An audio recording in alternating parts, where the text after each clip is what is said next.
నమస్తే సార్. నమస్తే. హై. అయితే 'నాగార్జునకు' సంబంధించినటువంటి 'ఎన్ కన్వెన్షన్ హాల్‌ని' ఈరోజు మొత్తం పూర్తిగా దాన్ని తొలగించేసింది హైడ్రా. అయితే అది జరుగుతున్న సమయంలోనే 'నాగార్జున' గారు తన ఎక్స్ అకౌంట్ వేదికగా ఒక నోట్‌ని రిలీజ్ చేశారు. అట్ ద సేమ్ టైమ్ ఈ హైడ్రా ఎవరైతే ఉన్నారో రంగనాయక్ ఆయన గూడా ఒక స్టేట్‌మెంట్ రిలీజ్ చేశారు. అంటే ఒక రకంగా వార్ జరుగుతుంది వాళ్ళిద్దరి మధ్య. సో, దాని గురించి. మనం మార్నింగ్ యాక్చువల్‌గా చెప్పుకున్నాము. ఈ హైడ్రా ఎన్ కన్వెన్షన్‌ని ఎలా కూలగొట్టింది? ఎన్ కన్వెన్షన్ ఎవరిది? ఇవన్నీ గూడా బ్రీఫ్‌గా ఒకసారి నేను చెప్తాను. ఎన్ కన్వెన్షన్ అనేది నాగార్జున ప్లస్ ఎన్3 ఎంటర్‌ప్రైజెస్ వీళ్ళిద్దరిదనమాట. ఎన్3 ఎంటర్‌ప్రైజెస్ ఎవరిదంటే నల్లా ప్రీతం రెడ్డి అనే వ్యక్తిది. సో, నల్లా ప్రీతం రెడ్డి, నాగార్జున ఇద్దరు పార్ట్నర్సు. అక్కడ మాదాపూర్‌లో 10 ఎకరాల స్థలంలో ఎన్ కన్వెన్షన్ పెట్టారు. హ్మ్. ఇందులో దాదాపు 6, 7 హాల్లున్నాయి. 6, 7 హాల్లు కలిపి మొత్తం కలిపి 1,00,000 ఎస్ఎఫ్‌టి పైన ఉంది. ఇందులో కొన్ని ఇండోర్, కొన్ని ఔట్‌డోర్ ఉన్నాయి. హ్మ్. సో, ఇది మొత్తం వచ్చి 10 ఎకరాల స్థలంలో ఉంటది. అయితే ఈ 10 ఎకరాల్లో దాదాపు 3.5 ఎకరాలు అక్కడ తమ్మిడి హడ్డి చెరువు అంటారు దాన్ని. తమ్మిడి హడ్డి చెరువు 29 ఎకరాల 4 కుంటలనమాట. హుహు. 29 ఎకరాల్లో 3.5 ఎకరా వరకి ఆక్యుపై చేసి గోడ కట్టేసి చెరువు మధ్యలో ఈ కన్వెన్షన్ హాల్‌ని చేశారనేది ప్రధానమైన విమర్శ. హ్మ్. గతంలో గూడా బీఆర్ఎస్ ఉద్యమాలు చేసేటప్పుడు గూడా ఆంధ్ర వాళ్ళొచ్చి సీమాంధ్రులొచ్చి ఇక్కడ హైదరాబాదుని ఆక్యుపై చేశారు అని జెప్పి దీనికి వ్యతిరేకంగా ఎన్ కన్వెన్షన్‌కి వ్యతిరేకంగా కేటీఆర్ దగ్గర నుంచి అందరూ నాయకులు గూడా ధర్నాలు అవన్నీ చేశారు. హ్మ్. తర్వాత కేసీఆర్ అధికారంలోకి వచ్చినాక గూడా దీన్ని కూలగొట్టేస్తారని అనుకున్నారు. హ్మ్. కానీ బుల్డోజర్‌లు గూడా వెళ్ళాయి యాక్చువల్‌గా. అప్పుడు ఐఎఫ్ సొసైటీలో కొన్ని బిల్డింగ్‌లు కూలగొట్టారు. కవిత గూడా అక్కడికెళ్ళింది. దాని తర్వాత ఎన్ కన్వెన్షన్స్ దగ్గరకి గూడా వెళ్లారు వీళ్ళు. హ్మ్. బుల్డోజర్స్ వెళ్ళాయి. కానీ కూలగొట్టలేదు. ఆ తర్వాత 2016లో అసెంబ్లీలో రేవంత్ రెడ్డి ఈ ఇష్యూని లేవనెత్తాడు.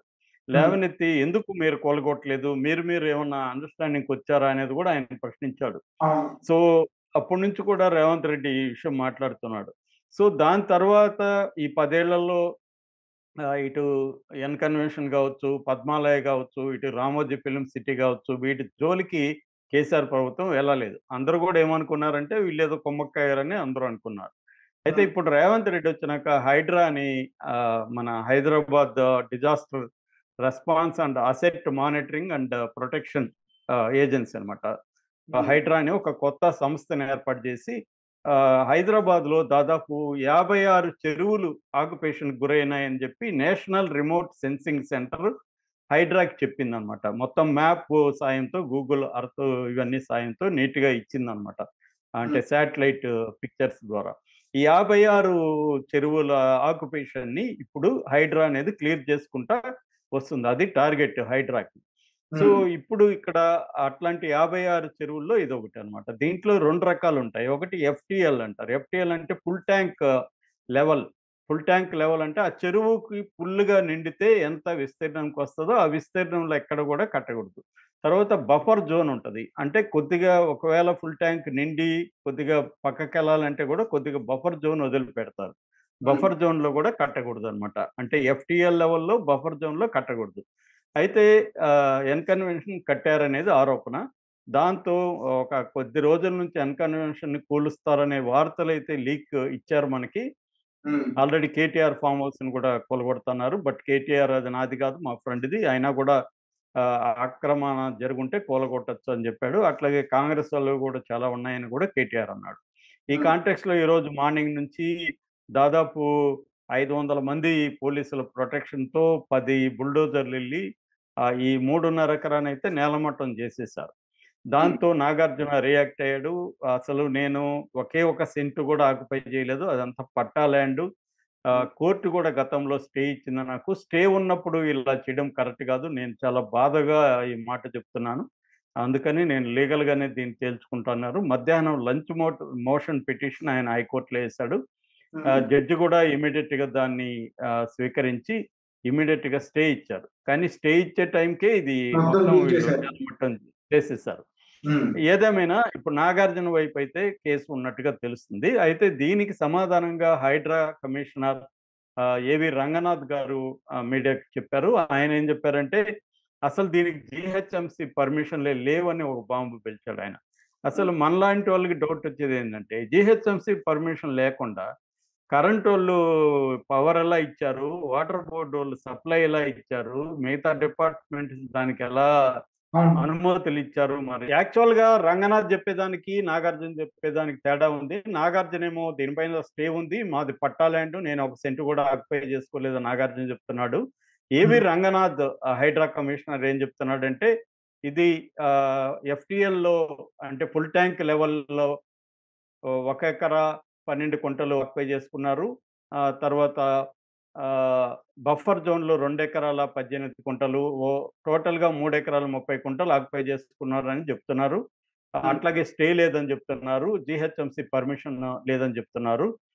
ఇది ఏమైనా, ఏదేమైనా ఇది కోర్టులో తేలాల్సిన అంశం తప్ప బయట ఆర్గ్యుమెంట్‌లో తేలే అంశం అయితే కాదు. ఎందుకంటే రేవంత్ రెడ్డి చాలా దూకుడుగా వెళ్ళాలని డిసైడ్ అయినట్టుగా ఉంది. ఇప్పుడు రేవంత్ రెడ్డి పాత వీడియో కూడా ఒకటి బయటకొచ్చింది. అది ఒక టీవీ అవును. ఛానెల్‌తో రేవంత్ రెడ్డి చాలా స్ట్రాంగ్‌గా నాగార్జున ఒక హీరో అంటే నిజంగా హీరో అంటే ప్రజలకు ఉపయోగపడే పనులు చేయాలి గానీ, ఇలా చెరువులు ఆక్యుపై చేసుకోవడం హీరోయిజమా? అని కూడా ఆయన చాలా తీవ్రంగా అప్పట్లో ప్రశ్నించాడు. దానికి తగినట్టే చేస్తున్నాడు. బట్ ఇక్కడ ప్రశ్నేందంటే రేవంత్ రెడ్డి నిజంగానే ఆక్యుపై చేసుకున్న 56 చెరువుల్ని విడిపిస్తాడా? ఎందుకంటే దాంట్లో కాంగ్రెసోళ్ళ బిల్డింగులు కూడా చాలా ఉన్నాయి. పెద్ద పెద్దోళ్ళవున్నాయి. బీజేపీ వాళ్ళున్నాయి. వాళ్ళందరూ గూడా చేస్తాడా? కేవలం తనకు వ్యతిరేకంగా ఉన్న వాళ్ళవే చేస్తాడా? అనేది ఇప్పుడు ప్రశ్న. ఎందుకంటే నాగార్జున గతంలో జగన్‌తో ఉన్నాడు కాబట్టి, తను చంద్రబాబు మనిషి కాబట్టి అందుకోసం చేశాడనే డౌట్ కూడా చాలా మందికుంది. ఏదేమైనా హైడ్రా చేస్తున్న పనినైతే అభినందించాలి ఖచ్చితంగా. హైదరాబాద్‌లో చెరువుల ఆక్యుపేషన్ అండ్ కాలువల ఆక్యుపేషన్ తొలగించితే మాత్రం నా నిజంగా ధైర్యం చేసి గాని రేవంత్ రెడ్డి అందరి పట్ల ఇలాగే గాని ఉంటే మాత్రం చరిత్రలో రేవంత్ రెడ్డి పేరు నిలిచిపోతుంది హైదరాబాద్‌లో.